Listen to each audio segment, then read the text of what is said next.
studied in Hi, hello. Joyeeta. Hi. Sorry. Just Thank got it. you. No, we figured that you may be busy and you'll just catch up. No problem. So I Yes. Okay. myself Yeah. studied in Bulgaria from 2000 to 2006. And even prior to that, from the 80s, I believe there was a steady stream, probably even before that, which I may not know about, of people going to Russia. And by my time in the early 2000s, the trend had sort of shifted to Eastern Europe, and now things are opening up in China, Malaysia, and other places. So this has always been a phenomenon. It has actually been quite a gift to the world in a certain sense. Interestingly, my boss, when I later joined public health in Washington, D.C., he had studied in Russia, and he was from Palestine. And in the 80s, that was his only option to study medicine, that was available to him. And he's had an illustrious career in public health. And that would not have been possible had he not been able to do his MBBS in Russia many, many years ago. So, this has always been there. The countries have been changing, the numbers have been changing. And I think my personal opinion is that international mobility needs to be encouraged, needs to be facilitated. And I find the whole discourse about why are students going abroad? Let's stop them. Let's make sure they do their MBBS in India a little off topic. I think it should make us introspect that how we can make education in India better, more attractive, more accessible. But I don't think the question should be about stopping international mobility. That introspection I'm going to come to in a bit. But Joyeeta, let me get you into this. I was actually not even asking, I was telling Sonali that, for many, many Indians, it's been such a shock to understand that the number has been so big in terms of Indian students who are studying in Ukraine. I mean, you guys obviously know better. And for somebody like me, I was aware, but yes, the number took me by surprise as well. We were looking at trying to understand this phenomena, Joyeeta. So I'm senior to Sonali, so I studied in the 90s, and we had the same problem as they had at that time, and they had later. But of course, international students were not that many. Ukraine was one of the choices where people would go to. It's very popular. Ukraine is very popular for students to go and study medicine over there. But before I go there, why is this happening? Why do we have very few number of seats? Number one. And this is where reservation comes in. People talk about reservation, people talk about cutthroat competition, people talk about whether you're good enough to get into a government seat or a seat in India. It's not a question of whether you're good enough. It's all rote learning. Everybody just rote learns. They spend class 12 in just rote learning. And it's luck of the draw, nothing else. I was extremely lucky. Most people aren't. I know my friends who were brilliant, who were, I mean, they know stuff that I would not even have read of, and they couldn't get into a seat into the college. So it's nothing to do with how good you are or how brilliant you are or how excellent, how great your mind is or anything. It's just the number of seats that are there and where luck favors who and whatever. So I'll tell you, when I applied for the entrance exam, that time AIMS used to have 50, I don't know what the number is, used to have 50 seats. So I was shocked to see I came from a general category. For the general category, out of 50 seats, there were only 19 seats for general category. Okay, the rest all the seats are reserved. Now I understand. So SC, ST, the backward classes, this category gave the exam. All of them gave that entrance exam for AIMS. Only the cutoff mark was lower than ours. There was a whole lot of other category which people don't talk about. That category is parents with foreign services, because they've studied abroad. They are not able to find a seat over there, but because your father is in the diplomatic or services or in the embassy or foreign services, you will get a seat over here. But you will get a seat over here without giving the entrance exam. If there are any state which doesn't have a medical college, then you get a seat over here. If you're a MLA of any state, of any whatever, you will get a seat in the general category without having to give an exam. So then the number of seats shrink. So people in the general category, we are 1.3 billion people. Under the age of 25, there are so many students. Everybody wants to do something out of their life. Everybody is going to be appearing for these exams. But if you have a limited number of seats, how can you, what other option do people have? They don't have that many options, number one. Number two, people talk about make more colleges. It's not easy to set up colleges. With a college, you need a hospital. And you need a hospital where you have patients inflow. Where is the person who's studying medicine, where is he going to get his experience from if he doesn't have patient inflow, if he's not getting exposed to seeing patients? You can't just have a college and a hospital and there's no patient over there. What is your experience going to come from? Where's your experience going to come from? Where are you going to get your practical training from? So these are all questions which they need to be addressed. Hum bana denge, you can make. It's very easy to make. It's very easy to construct. Who's going to, where are the teachers? Where are the doctors? Where are the patients? Where are the nurses? Who's going to man those hospitals? Who's going to have those, where are the teachers who's going to this? You have only so many doctors available. You have only so many doctors in each discipline available. So it's not it's also about making the announcements and not following through, right? I mean, and that's we know we get into that later. But Sonali, as Joyeeta was saying, what education has been by rote, and I think that has been our biggest challenge for anybody looking to do anything. That our basic education, we falter at that. The fact that we have had to sit, mug, and not grasp anything. Life skills have been totally missing from where we are. And how much does that play out for a medicine student? I'll let Joyeeta take that. Okay. You have to learn, you have to study. There's no doubt about it.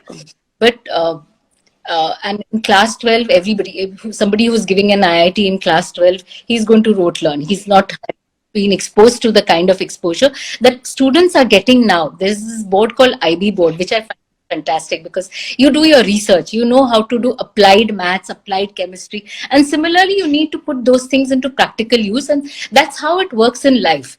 But for a long period of time, till about the mid 90s or late 90s, all the learning was rote learning. And I think now also in your schools, till a certain part of your it's all about rote learning. I don't think the CBSE board is anything other than rote learning. I don't think the ICSE board might be having a little bit of applied subjects which are there. And IB board encourages you to learn for yourself, encourages you to, I think, this is what I think. No, they do. Yeah. But the problem remains the same of training teachers. So you have to get that CBSE curriculum into a curriculum which is similar to IB, or you need to get your basics correct. So you start from the bottom. You start getting your basics correct. You get your teachers, you get your schools, you get your basics correct. Then things will fall. Then you go up and then it falls. It falls through. Otherwise, it's all about rote learning. We don't encourage people to think for themselves. We don't have your exams that way. Your exams are designed that way. If you studied, you're able to answer. If you're not studied, you're not able to answer.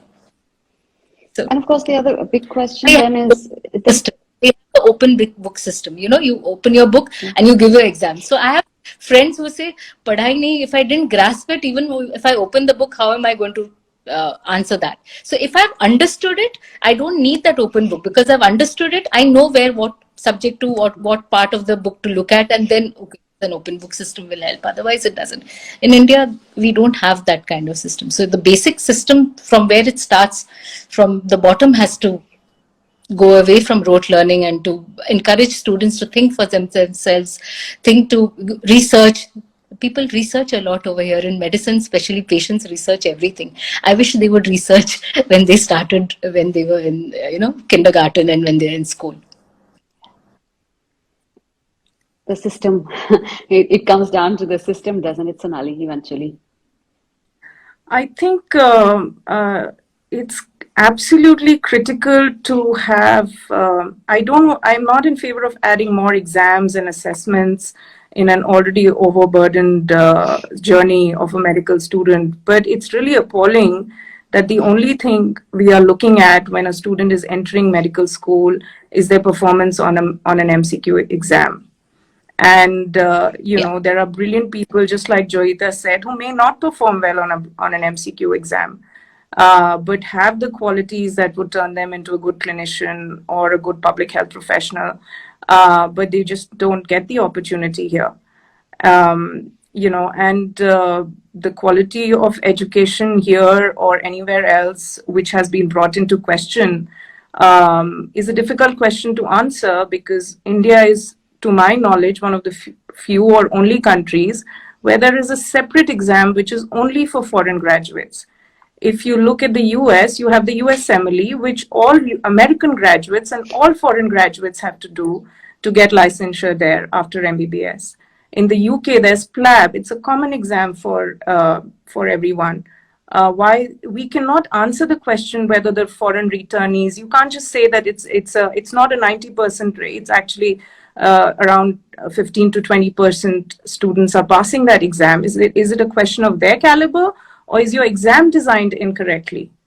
We have similarly low rates for certain DNB specialty exams, which majority of Indian students take, and they have similarly high failure rates, right? So either your Indian education for those specialties is messed up, or your exam is designed badly, right? So it's been really disheartening to see the whole discourse, instead of focusing on Indian citizens, young students who are stuck in a war zone. And while we are speaking, there's still thousands of students stuck in the eastern city of Sumy and near Kharkiv. And, they've been without water. They're drinking water by melting snow. And the whole discourse is on their caliber, their merit, why they chose to go abroad. I think it's been a very disturbing conversation that has happened, that has questioned their merit, caliber, and choice, when what they need is, our full solidarity and support to get them back home. So it is the system. They have the capability and they have the caliber. No university in the world will take you if you don't have a certain percentage to get into that university and a certain caliber to get into the university. No university in the world will take you. Let me tell you that. There's no university which will take you if you don't have at least 1 percentage point, which is a basic point that you would give. So that caliber they all have. And it's tougher for them because they're learning the language of that local place. In India, you speak Hindi, you speak English, you get away with a lot of stuff. But over there, it's a local language and they don't know the local language there. So the caliber they all have, and the ability to learn a new language, to live in a different country, to study, to do well, to pass, those universities will not pass you if you don't do well. Because even they have a standard to maintain. Of course, but what really in Europe, happens to the... Sorry. Yeah. Go on. In Sonali. Europe, since I studied there, there's actually an extra layer of oversight, because most European countries, their educational institutes are enrolled in what is called ECTS, the European Credits Transfer System.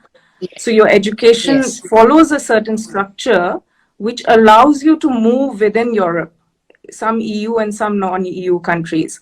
So when I was, and this process started in 1999, this is called the Bologna process, which was a series of meetings between countries to figure out how they can actually increase mobility from one country to another, so students get a wider exposure.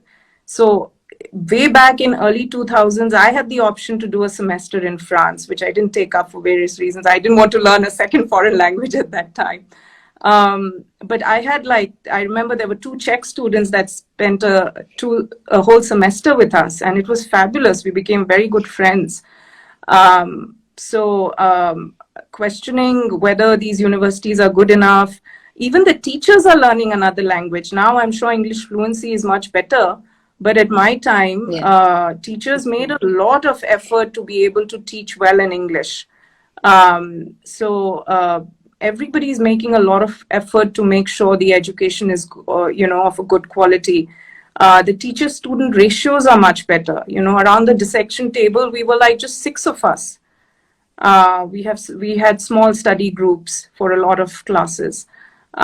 So for You were 14, certain things, so 6 is 40, brilliant. 14, 1 4. We were 14 around a dissection table. yeah, So 6 is like brilliant. 1. What I would give be 6 on a dissection table. You could barely see a nerve or anything over there. You're peering over. And because I was the shortest, and if I was last and always late, I couldn't see anything. So 6 is a brilliant number to have. So what, Joyeeta, what has prompted this kind of reaction that, Sonali is speaking about, that we've all seen in the last couple of days? I mean, it's to me, it's unfathomable. I think it's extremely bizarre, and I think it just, I want to know where it's coming from. I'm really at a loss to understand where it's coming from. Trolling has become you troll everything. There are people sitting on social media to troll everybody for nothing and everything. So I really don't understand why it's coming from. You can't criticize the government because you can't criticize the government. Just make one criticism of the government and there are 100,000 people who just fall on you and say, who told you to go there? I mean, who's trolling the government? We are not trolling, we are asking the government to help. The government has not helped us. You can't increase the tickets in the middle of a war. And that's the tickets which is Air Indian, which is once upon a time government, now gone to it's been privatized. But you can't just suddenly increase the tickets, and the government has every right to tell Air Indian to reduce your tickets. So you can't suddenly make the tickets 1 lakh and above. The cost, these poor people who go there, they have X amount of money. It's not they are very rich people. Of course. They just want to get a better life. So they've spent all their savings, whatever the savings the parents put on that child, they've spent it over there. They have limited resources. You can't just, I don't know where this is coming This is from. actually aspirational middle class, isn't it, Sonali? It could be a whole spectrum. It's hard to judge. A lot of people take loans. So it would be really difficult for them to find 1.5 lakhs lying around to buy an air ticket because the loans are dispersed, as per a schedule or under certain conditions. So, there's probably a whole spectrum of people who are there, not necessarily, very well off or upper middle class.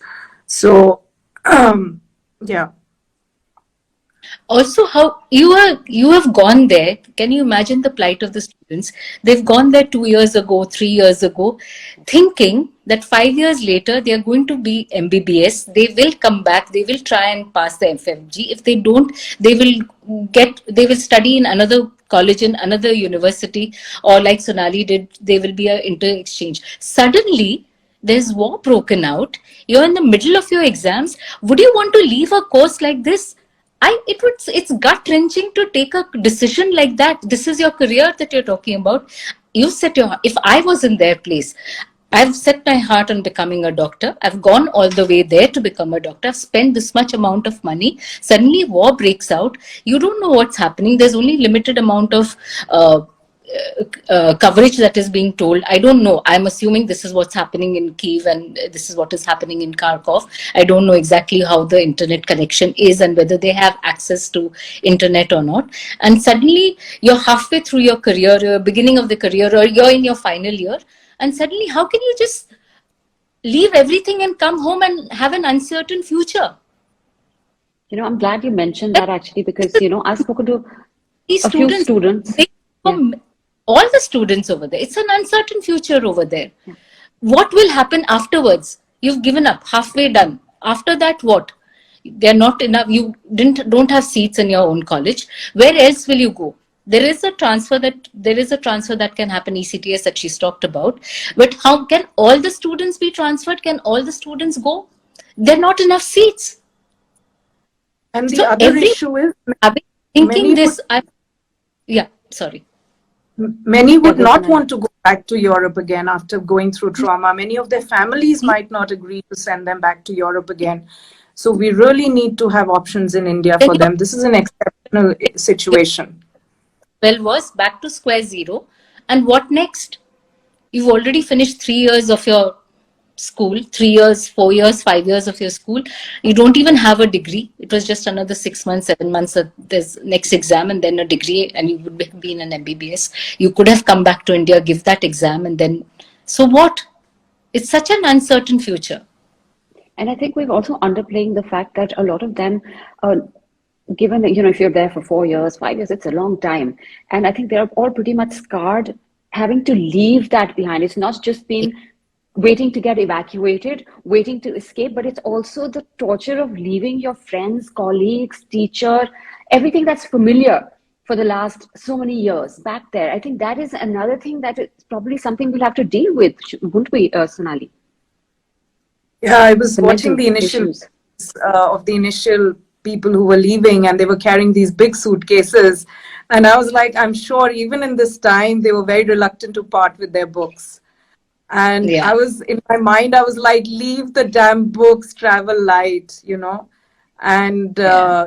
now, the ones who are really in trouble, they're just using backpacks. It's really unimaginable, and it really hits close to home because I spent 6 years in Bulgaria, and I can't imagine if something like this would have happened while I was there, and what they are undergoing Yeah. right now. It's really, really difficult.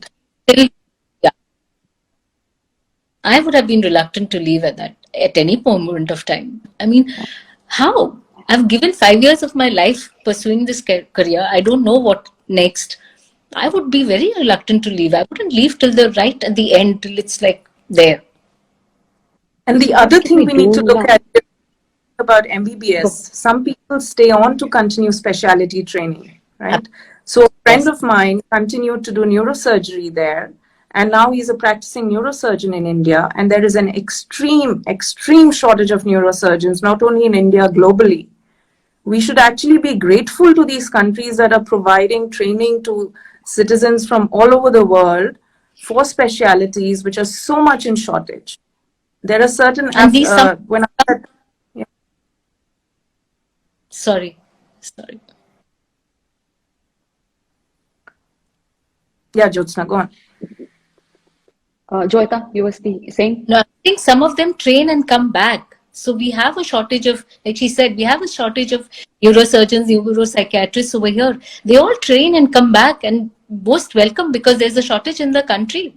We are Yeah, not I was able to. going to say that. Yeah, I was going to say that. I said, I mean, the kind of environment that we are, where healthcare stands, we've seen a lot of that in the last 2 years. And the fact that, we're dealing with a shortage in the middle of all this, the kind of reaction that has come to those who are willing to still take up the trade in a sense. It takes me really aback. What is it that we want? Do we not want good doctors? Do we not want to bolster our healthcare, especially in the hinterlands? Do we not want more help? I mean, our system is underemployed. Do we not want to fill up? What, at the end of the day, we just react. For what? I think, and somebody on Twitter said this, I don't have the attribution, but somebody said we've glorified competition and we judge a system by not by how many people are allowed to get in, but how many are kept out of it. So this whole idea of slogging out, burning the midnight oil, exhaustion, we know of suicide rates among the medical community being higher than the average suicide rates, right? And we glorify all of this.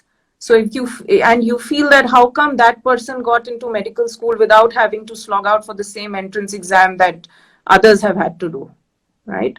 So I think somewhere there is something in our psyche that just wants people to slog out and suffer, and and if you see them not suffering, and you don't see how difficult their path also is, then you feel they've had it easy. And how could they? It's truly really upsetting. The kind of situation that they are in, the kind of reaction that they have got trying to escape a war zone, in the middle of harsh winter, Yeah. and no food and water. I think everything has been against them. What is it that we can do? to integrate them? And who doesn't go out? MBAs go out, liberal arts students go out. There are people who do a master's in India and then repeat that master's abroad because they feel they'll get better education, right? So it is a crisis broader than the medical sector. In India, if you don't get into the top 10 universities, you worry that you'll get a good education or not. In the US, you can go to any of the top 50 colleges, 60 colleges, you'll get a decent education. So we have a few elite institutions, IIT, IIMs, AIMS. Beyond that, what is there, right? What happens if I go to the 20th rank, 50th rank institution? I worry whether the teachers will be there. I worry whether patients will be there. We don't have a robust education system. It is all a star based system. So comparing, whether somebody went abroad, whether their training is better or worse than India is moot, because we know we need to reform our education. And just increasing medical colleges will not solve the problem. It will not solve the rural-urban inequity. Increasing private medical colleges, when they started mushrooming in the early 2000s, actually worsens socioeconomic equity. There have been studies on this by Manoj Mohan from Harvard, and they said the mushrooming of private medical colleges actually worsens inequities. And I need to put this in that Niti Aayog has come up with a plan, which is a PPP plan, in which district hospitals, which are government hospitals, will be leased out to private players for a number of years. In return, the private player will start a medical college. This will be a private medical college, and the district hospital will then start charging patients for services. So basically, under the guise of increasing the number of MBBS graduates, district hospitals, which have so far been totally free for patients, whatever be the quality of care, people at least have a place to go to, they will now have to pay unless they are covered by some scheme, right?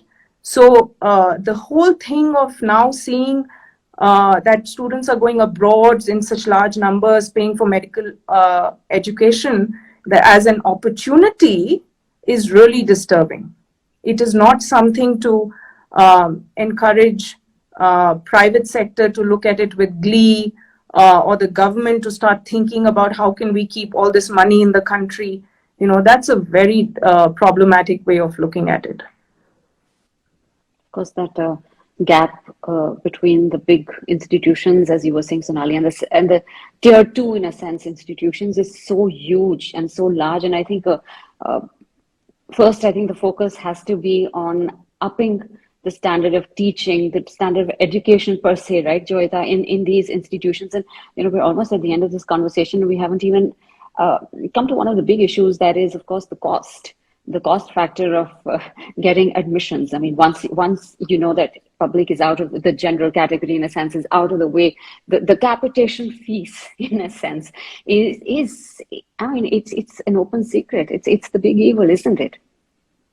It's huge. I can't believe the capitation fees now for a MD medicine or MD pediatrics or dermatology. It's unheard of, unbelievable. And this is this is inside the country. It's cheaper to go abroad than to give capitation fees over here. It's mind-boggling. And how many people can afford that? So what is the going rate, as they say? Sonali, what, 1 crore? Is it 1 crore?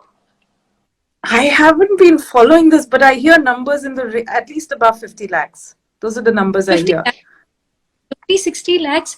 Manipal kind of institutes, which has name for itself now and is known to be a very good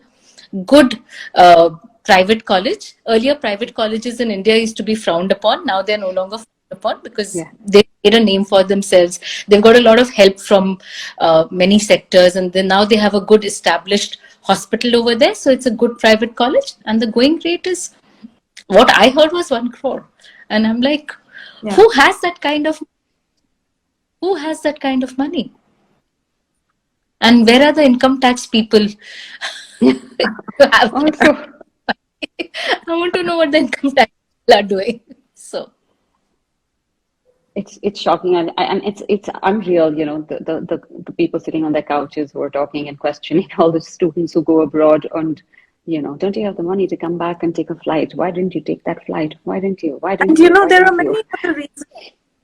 In my case, it wasn't just it was cheaper or I got in. It was also curiosity to travel. You're 18 years old, you're offered this option, you're asked, do you want to go? Of course, I want to go. Right. And by the time I was 24, I had been to 4 countries, seen their health systems.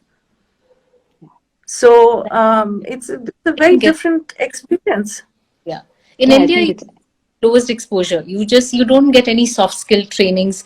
There's no global exposure. You're taught preventive and social medicine, but it's not a global exposure that you get, which foreign students get. They get a better all round approach to medicine as compared to what we get in India.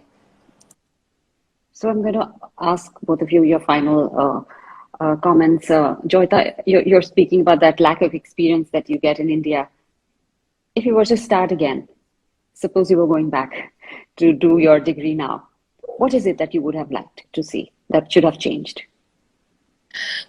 That should have changed. I would want more interactive teaching experience, from better interaction with my teachers, as compared to, we were in awe of them, we were scared of them. But at present, what I see now, there's a more mentor-mentee kind of a response that is there between the teachers and the students, which wasn't there at my time. I mean, you had to be really uh, mentally, emotionally EQ strong to go up to the teacher and say, I want to understand why this is wrong and why this is right and all that. And if the teacher was fond of you, she looked at you kindly, benignly, and explained it to you. If they didn't like your looks, you were done for. So I have this chinky kind of look. So I was called the chinky girl. And yeah, so I was called the chinky girl. Aap se aaye ho, aap northeast se aaye ho. So there was a particular physiology teacher who liked. One day I asked a question he didn't like. I was failed in my first unit test or something that we had over there. So after that, learn to keep quiet. Don't talk in his class. Just study as hard so that you pass that exam and get out of that They thing. were But definitely not politically correct either. yeah, that taught me that that's the wrong way. That's not how I want to learn medicine. I want to learn medicine in a different way. So how to go about that? That's also a prejudice. That was a bias that he held against me. So that was also a bias. So here I was, who got through general category, who got through the hard way, or got through the this, but you were biased because you looked a particular way, which was, again. So yeah, Yeah. I would not want that. What else I would want? I would want the experience that she had. I want the experience. And coming from somebody who hardly paid any fees, our tuition fees were some 2,000 rupees per year. The mess fee and the food fee and all that was about 500 rupees or whatever. So the whole year I spent about 5,000-6,000 on the education. The books were expensive, but otherwise it was very subsidized. But I still would want to, if I went back, I would want that experience that she had. Some things Sonali, were the kind of exposure to patients. We saw about 300 patients in a day in a OPD, and your wards were always full. That kind of exposure, I think, we taught us a lot, helped us in gaining our experience and gave us exposure and all that. But it's not an all-round exposure. There was no empathy. There was no, like I said, global experience that she had. So those are the things that I would want if I would go back. If I could Sonali, go for back. you, I want to know, does our system, perhaps unknowingly, discourage people from taking up medicine? I think India has gone through phases where different careers have been in vogue. I think of late, medicine has probably lost some of its shine. But I think there will always be enough people aspiring to be doctors and nurses. I don't see a major crisis. Of course, we would want our best and brightest. We would want the field to be attractive enough for our best and brightest, but that's not just a issue of the education system. It's also how the healthcare system is. What is our working environment in our hospitals and clinics? So I think that's a larger question. I do hope that we, by the numbers that are going abroad to study in all these countries, not just from India, but from many other countries, I don't think we are seeing a decline in interest in medicine, and I think that it's a fantastic, clinician, non-clinician. I think studying medicine is a good choice. I don't discourage people. I was discouraged when I was joining. Do you really want to do this? Of course, did not pay attention, no heed to any of that. I still believe it's a good career. It's a very fulfilling career, and I would encourage people to pursue it if it interests them. No regrets. Absolutely no regrets. Would do it all over again. Yeah, little patients don't have any regrets either. I see you guys out there. I'll add to Joyeeta's ask. My ask for medical education, not just in India, everywhere, is to have something of humanity, something about human rights, gender, social justice. I think we didn't have enough of that there, and I don't think we have enough of it here. We did have an emphasis on ethics, but beyond that, about social issues, about the world, I think that it has taken me some time, and that was one of the reasons for me getting interested in a master's in public health. But I think that's critical for somebody who's working with human beings day in, day out, to have that lens of society. Fair enough, and very important point actually. But for the time being, I have to let you both go. Dr. Sonali and Dr. Joyeeta, it was absolutely wonderful to have the two of you. I could carry on this conversation. Honestly, it was extremely informative. It was good. I'm putting it very bluntly. And Joyeeta's been there before. Sonali, I hope to get you again sometime in the future. And I think over the next weeks or so, we're probably going to see a little bit of introspection as to how we're going to integrate all these students here, who've made their way back. And I think the conversations will probably turn into that. And hopefully we'll react a little bit better to that than we have to them trying to come back to India. But for now, ladies, thank you so much and stay safe. Thank you. Thank you for having us. Bye. Thank you. Thank you, Bye. Dr. Joyeeta and Dr. Sonali. Thank you.